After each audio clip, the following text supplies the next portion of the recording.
সকালের নরম আলোয় রতনপুর গ্রামের বাজার জেগে উঠেছে। চারিদিকের মানুষের কোলাহল, সবজি বিক্রেতার হাঁক ডাক আর মাটির চুলার ধোঁয়া। গোপাল তার ছোট্ট পরিষ্কার ঠেলাগাড়িটির পাশে দাঁড়িয়ে গরম গরম আলুর পরোটা ভাজছে। তার দোকানে কম ভিড়, কিন্তু যারা আছে তাদের মুখে তৃপ্তির হাসি। পাশেই ভোলার বিশাল দোকান, সে চিৎকার করে তার খদ্দেরকে ডাকছে।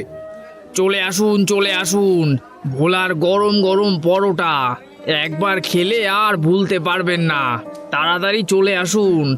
একজন বৃদ্ধ লাঠিতে ভর দিয়ে কাঁপতে কাঁপতে গোপালের দোকানের সামনে এসে দাঁড়ায়। তার চোখে খিদে। বাবা, বড্ড খিদে পেয়েছে বাবা। 2 দিন হয়ে গেল আমি কিচ্ছুটি খাইনি। আমাকে তুমি একটা পরোটা দেবে বাবা? আমার কাছে কিন্তু কোনো পয়সা নেই বাবা। গোপাল এক মুহূর্তের জন্য তার টাকার বাক্সটার দিকে তাকায়, যেখানে মাত্র কয়েকটা কয়েন পড়ে আছে।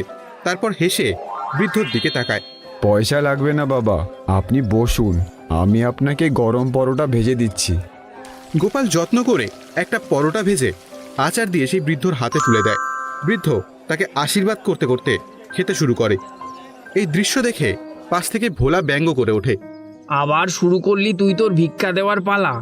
বলি, ব্যবসা করতে এসেছিস নাকি ধর্মশালা খুলেছিস? এভাবে চলতে থাকলে তো তুই তোর বউ আর ছেলে